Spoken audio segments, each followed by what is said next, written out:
आइबि gospel मिनिस्ट्रियाव नोंथांखौ दिनै आरोबाव खनसेबाव बरायनानै लाबाय। लोगोसे आइबि गस्पेल मिनिस्ट्रिनिफ्राय नोंथांनिसिम रोजा रोजा साबायखर जासिबाय। आं आसा खालामो नोंथांमोना इसोरनि अननायाव मोजाङैनो दङ। आंबो दिनै बेबायदिनो मोजाङैनो दङ। जों इसोरनि अननायाव मोजाङैनो थाबाय थानो हाथों आरो जों फोरबो जिसु ख्रिस्ट' बासायगिरिखौ बाख्नायबाय थानो हाथों।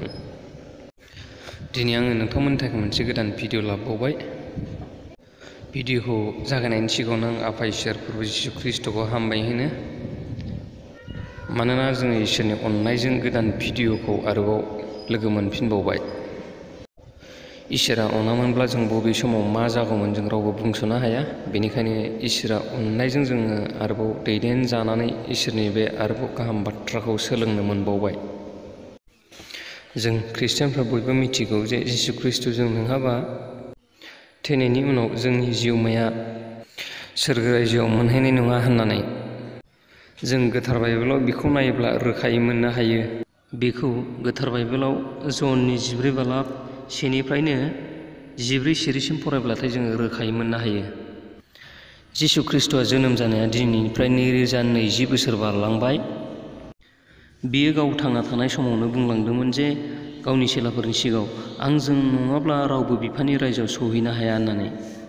बिफानि रायजोआ जाबाय सोरगो रायजोखौनो मख'नाय जायो। गावजों नङाब्ला सोरगो रायजोआव रावबो मोनहैनो हानाय नङा होननानै बियो गाव थांना थानाय समाव रोखायै गावनि चेलाफोरनि सिगाङाव फोरमायलांदोंमोन।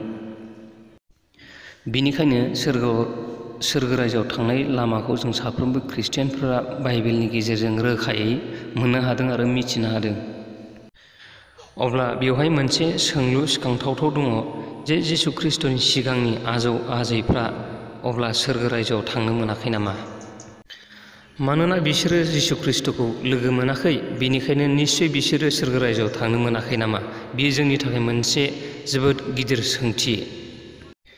बे समाव जिसु ख्रिस्ट'आ जोनोम जाथ'यैखाय जिसु ख्रिस्ट'नि खोथाखौ जिसु ख्रिस्ट'नि सिगांनि मानसिफ्रा जेबो मिथियाखैमोन। बेनिखायनो बिसोरो सोरगो रायजोआव थांनो मोनाखै नामा? बिसिनि जिउमाया दा सोरगो रायजोआव आलो गोजोनै गैहैया नामा? बिनि फिननायखौ जों बाइबेलावनो गासैबो रोखा मोनजोबगोन। जायफोरहा बाइबेल स्टाडि खालामो बिसोरो बिनि फिननायखौ मोनथिखागोन। गोथार बाइबेलखौ जोङो खोन्दो हिसाबै नायोब्ला मोननै खोन्दो मोननो हायो। बेयो जाहैबाय अल्ड टेस्टामेन्ट, गोजाम रादाय होननानै बुंनाय जायो अल्ड टेस्टामेन्टखौ, आरो मोनसेया जाहैबाय निउ टेस्टामेन्ट, गोदान रादाय।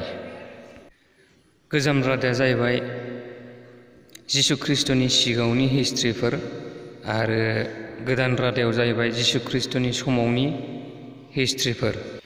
जोंखौ दाग्रा इसोरा जागायजेननायबो गैया आरो जोबनायबो गैया। बियो सिगांनिफ्रायनो दंखायो। बे इसोरा अल्ड टेस्टामेन्ट आरो निउ टेस्टामेन्टनि समावबो दङ। जिसु ख्रिस्ट'नि समावबो आरो जिसु ख्रिस्ट'नि सिगाङावबो बियो दंखायो। नाथाय गोजाम रादायनि समाव एबा जिसु ख्रिस्ट'नि सिगांनि समाव इसोरखौ मोननाया जोबोद गोब्राब आरो सन्देह गोनांमोन, सन्देहजों बुंफबनायमोन। बिनि जाहोना जाहैबाय इसोरनियाव थांनायनि मोनसे थि लामा गैयामोन। माखौ खुलुमबा एबा सोरखौ खुलुमबा जोंनि जिउमाया थैनायनि उनाव सोरगो रायजोआव मोनहैगोन, बिनि मोनसेबो थि लामा गैयामोन। बिनिखायनो इसोरा गोदान रादायनि समाव जिसु ख्रिस्ट'खौ गावनि सासेल' फिसा हौवा महरै बे संसाराव थिनहरदों। बेखौ खुलुमनायजों लोगोसे बुहुमनि साफ्रोमबो मानसिनि जिउमाया थैनायनि उनाव सोरगो रायजोआव मोनहैनाय बायदि। बेखौ गोथार बाइबेलाव जहननि 3 आयदा 16 पदआव जों फरायब्लाथाय रोखायै मोननो हायो। अब्ला गोजाम रादायनि मानसिफ्रा सोरगो रायजोखौलायथो बोरै मोनदोंमोन? मानसिखौ इसोरनिफ्राय गोजान खालामजेननाया पापआनोमोन। लुसिफारआ, इसोरनि एन्जेल लुसिफारआ मानसिखौ एडेन बागानाव थानाय समाव पाप मावहोनानै इसोरनिफ्राय गोजान खालामदोंमोन आरो गावजों लोगोसे लाबोफादोंमोन। बे पापआनो मानसिखौ इसोरनि रायजोआव थैनायनि उनाव मानसिनि जिउमाखौ इसोरनि रायजोआव थांफिननायखौ बन्द' खालामनानै दोनदों। बिनिखायनो इसोरा गोजाम रादायनि समाव पाप मावनायखौ होबथानो थाखाय, मानसिनि पाप मावनायखौ होबथानो थाखाय मसे मुंनि सासे इसोर गिग्रा मानसिनि गेजेरजों मोन 10 आयेन फसंनानै दोन्दोंमोन। जाय आयेनखौ मानियोब्ला मानसिया पाप मावनायनिफ्राय होबथा जायोमोन। गोथार बाइबेलाव रमाननि 6 बालाब 23 सिरियाव बुंदों, मानोना पाप मावोब्ला पापनि फिथाइया थैनाय होननानै। बै थैनाया जोंनि मोदोमनि थैनाय नङा। जोंनि मोदोम हिसाबै जोङो मोदोमाव खनसे थैखानांगोन, नाथाय बे थैनाया जाबाय जोंनि जिउमानि थैनाय। बे जिउमानि थैनाया जाबाय नोरगआव थांनांनायखौनो बुंनाय जादों। बेबादिनो मसिनो होनाय मोनजि आयेनजों इसोरा मानसिखौ पाप मावनायनिफ्राय होबथादोंमोन। जायफोरा मसिनो होजानाय आयेनखौ मानिदोंमोन बिसोरो पापनिफ्राय खारग'दोंमोन।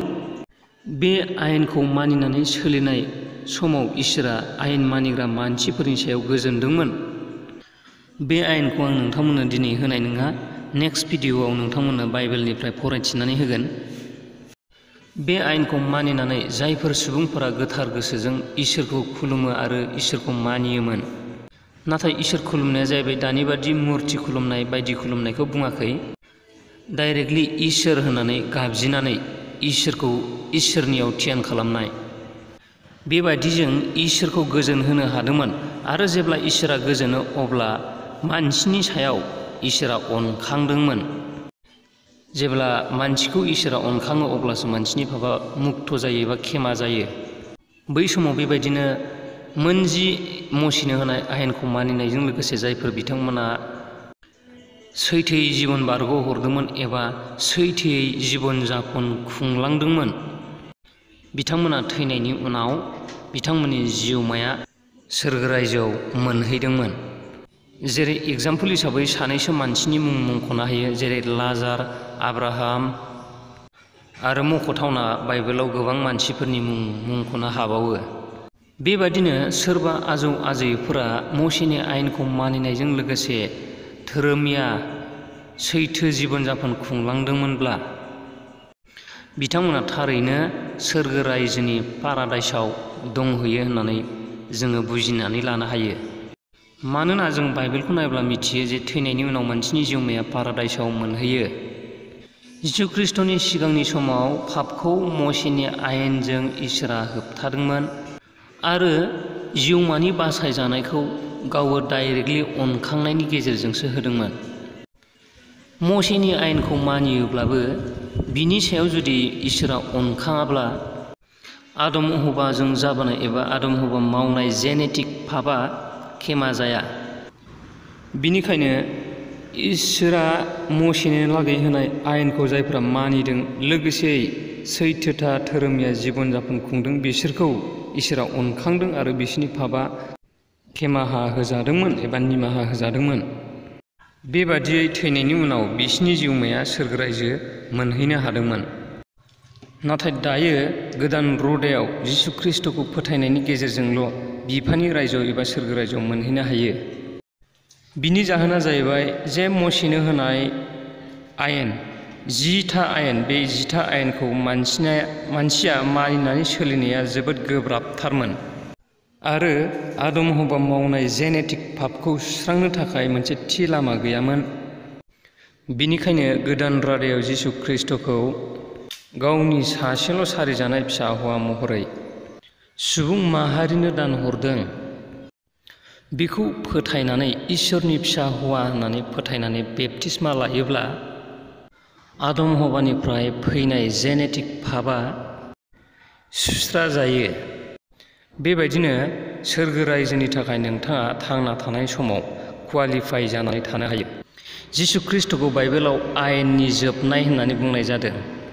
रमारि बिजाबनि 10:4 सिरियाव फरायब्ला मोननो हागोन। मानोना जिसु ख्रिस्ट'आ फोथायजाग्रा साफ्रोमनोबो धोरोमनि थाखाय आयेननि जोबनाय।